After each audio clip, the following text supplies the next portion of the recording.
Assalamualaikum warahmatullahi wabarakatuh. Perkenalkan, kami siswi dari Madrasah Sanawiyah Negeri Karanganyar, Kabupaten Karanganyar, kelas 9I. Saya Aninda Hikmatiar. Saya Sonia Isabella. Saya Danis Kristiana Amalia. Saya Husnul Fatimah. Saya Ajidah Zulaikha. Kami akan mempresentasikan tentang Perjanjian Giyanti. Perjanjian Giyanti. Perjanjian Giyanti adalah kesepakatan antara FOC, pihak Mataram, yang diwakili oleh Sunan Pakubuwono III dan kelompok Pangeran Mangkubumi. Kelompok Pangeran Sambernyawa tidak ikut dalam perjanjian ini. Pangeran Mangkubumi demi keuntungan pribadi memutar haluan menyeberang dari kelompok pemberontak bergabung dengan kelompok pemegang legitimasi kekuasaan yang memerangi pemberontak, yaitu Pangeran Sambernyawa. Perjanjian yang ditandatangani pada bulan Februari 1755 ini secara de facto dan de jure menandatangani berakhirnya kerajaan Mataram yang sepenuhnya independen. Nama Giyanti diambil dari lokasi penandatanganan perjanjian ini, yaitu di Desa Giyanti, ejaan Belanda. Sekarang tempat itu berlokasi di Dukuh Kerten, Desa Jatiarjo, di Tegara, Kota Karanganyar, Jawa Tengah. Lokasi penandatanganan perjanjian Giyanti berdasarkan perjanjian ini, wilayah Mataram dibagi dua. Wilayah di sebelah timur Kali Opak, melintasi daerah Prambanan sekarang, dikuasai oleh pewaris tahta Mataram, yaitu Sunan Pakubuwono III, dan tetap berkedudukan di Surakarta. Sementara wilayah di sebelah barat, daerah Mataram yang asli, diserahkan kepada Pangeran Mangkubumi sekaligus ia diangkat menjadi Sultan Hamengkubuwono I, yang berkedudukan di Yogyakarta. Di dalamnya terdapat klausul bahwa pihak VOC dapat menentukan siapa yang menguasai kedua wilayah itu jika diperlukan. Perundingan pembagian kerajaan Mataram. Peta pembagian Mataram setelah perjanjian Giyanti dan didirikannya Mangkunegaran pada tahun 1757, menurut dokumen register harian N. Harding atau Gubernur FOC untuk Jawa Utara, pada tanggal 10 September 1754, N. Harding berangkat dari Semarang untuk menemui Pangeran Mangkubumi. Pertemuan dengan Pangeran Mangkubumi itu pada 22 September 1754. Pada hari berikutnya, diadakan perundingan yang tertutup dan hanya dihadiri oleh sedikit orang. Pangeran Mangkubumi didampingi oleh Pangeran Notokusumo dan Tumenggong Ronggo. Harding didampingi oleh Breton, Kapten Dongkel, dan Sekretaris Konpes. Pada pertemuan ini, yang menjadi juru bahasa adalah Pendeta Bastani. Pembicaraan pertama mengenai pembagian Mataram. N. Harding menyatakan keberatan karena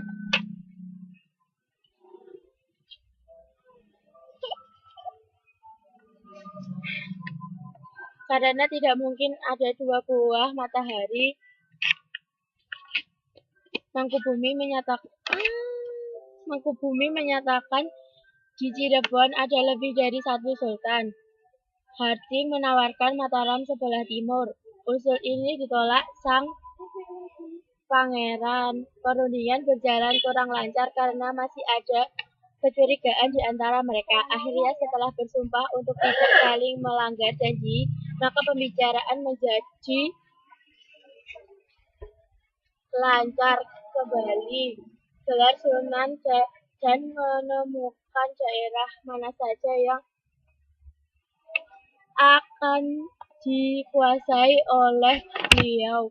Mangkubumi keberatan melepas gelar Sunan karena sejak 5 tahun lalu diakui rakyat sebagai Sunan.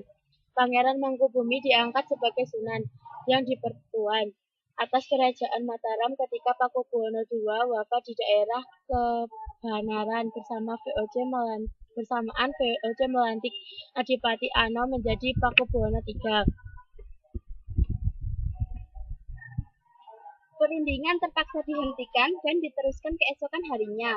Pada 23 September 1754, akhirnya tercapai nota kesepahaman bahwa Pangeran Mangkubumi akan memakai gelar sultan dan mendapatkan setengah kerajaan dari pantai utara Jawa, yang orang Jawa sering menyebutnya dengan daerah pesisiran, telah diserahkan pada FOC. Tetap dikuasai FOC dan ganti rugi atas penguasaan Pantura Jawa oleh FOC akan diberikan setengah bagiannya pada Mangkubumi. Terakhir, Pangeran memperoleh setengah dari pusaka-pusaka istana. Nota kesepahaman tersebut kemudian disampaikan pada Pakubuwono III. Pada 4 November tahun 1754, Pakubuwono III menyampaikan surat pada Gubernur Jenderal FOC Mosel atas persetujuan beliau terhadap hasil perundingan berdasarkan perundingan Gubernur Jawa Utara dan Mangkubumi. Berdasarkan perundingan 22 sampai 23 September 1754 dan surat persetujuan Pakubuwono III, maka pada tanggal 13 Februari 1755 ditandatangani perjanjian di Giyanti yang kurang lebih poin-poinnya seperti dikemukakan Sodarisman Purwokusumo sebagai berikut. Pasal 1. Pangeran Mangkubumi diangkat sebagai Sultan Hamengkubuwono Senopati Ingalaga Ngabdurrahman Syahidin Panotagama Khalifatullah di atas separuh dari kerajaan Mataram dan diberikan kepada beliau dengan hak turun-temurun pada warisnya. Dalam hal ini Pangeran Adipati Anom Bendoro Raden Mas Sundoro. Pasal 2. Akan senantiasa diusahakan adanya kerjasama antara rakyat yang berada di bawah kekuasaan kompeni dengan rakyat kesultanan. Pasal 3. Sebelum pepatih dalam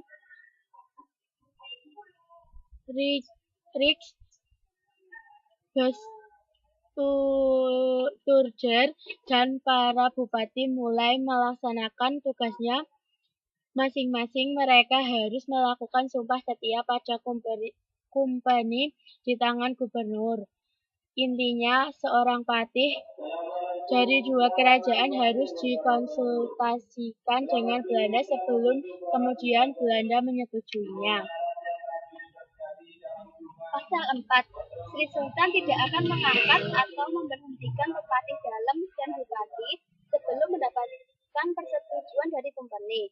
Pokok-pokok pemikirannya itu, Sultan tidak memiliki kuasa penuh terhadap berhenti atau berlanjutnya seorang patih karena segala keputusan ada di tangan Dewa Hindia Belanda. Pasal 5. Sri Sultan akan mengampuni bupati yang selama dalam peperangan memihak kompeni. Pasal 6.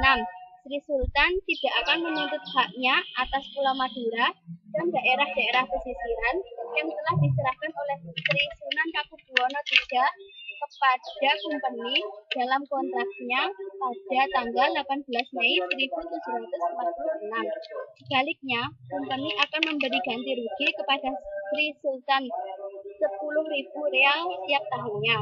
Pasal 7. Sri Sultan akan memberi bantuan pada Sri Sunan Pakubuwono III sewaktu-waktu diperlukan. Pasal 8. Sri Sultan berjanji akan menjual kepada kompeni bahan-bahan makanan dengan harga tertentu. Pasal 10. Sultan berjanji akan mentaati segala macam perjanjian yang pernah diadakan antara raja-raja Mataram terdahulu dengan kompeni, khususnya perjanjian-perjanjian 1705, 1733, 1743, 1746, 1749.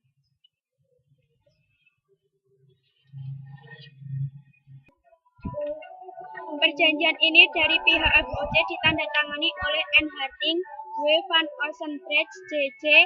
Steenmulder, C. Donkel, dan W. Pokens. Perlu ditambahkan pepatih dalam Riksbestuurder Chief of Administration Officer. Dengan persetujuan residen atau gubernur adalah pemegang kekuasaan eksekutif sehari-hari yang sebenarnya bukan di tangan sultan.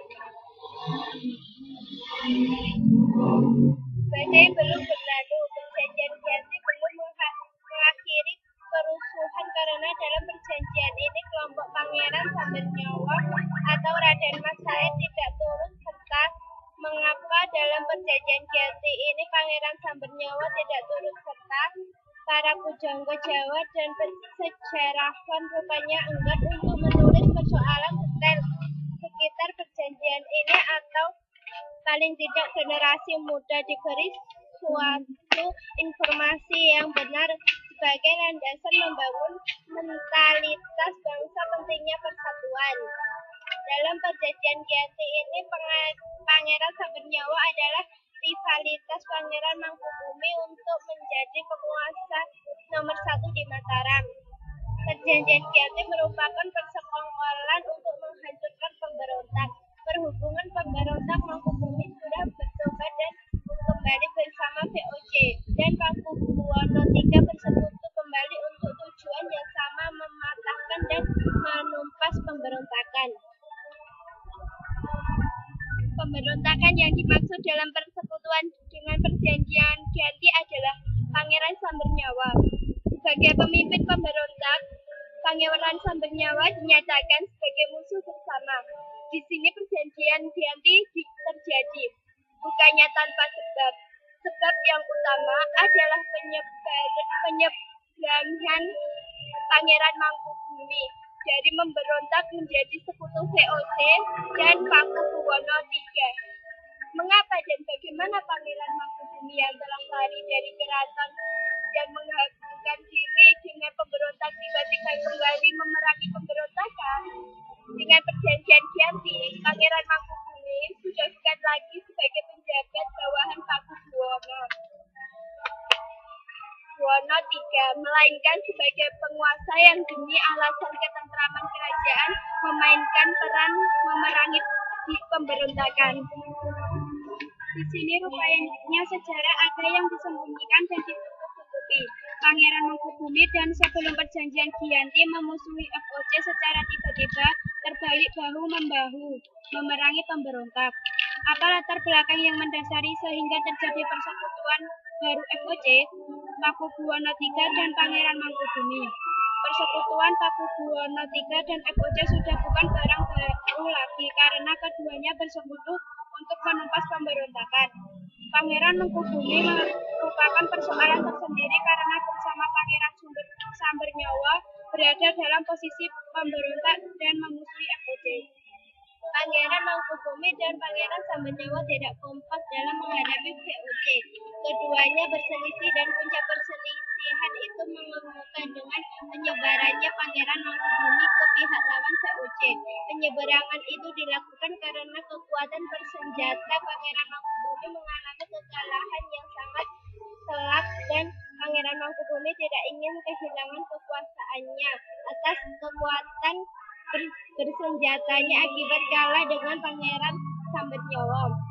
VOC melihat bahwa Pangeran Mangkubumi tidak bakalan menyeberang ke pihaknya kalau tidak mengalami kekalahan dalam perselisihan itu. Dengan bersama-sama Kompeni atau VOC, maka musuh Pangeran Mangkubumi bukan lagi VOC atau Kompeni atau Belanda, melainkan musuhnya adalah Pangeran Sambernyawa. Sebagai musuhnya adalah Pangeran Sambernyawa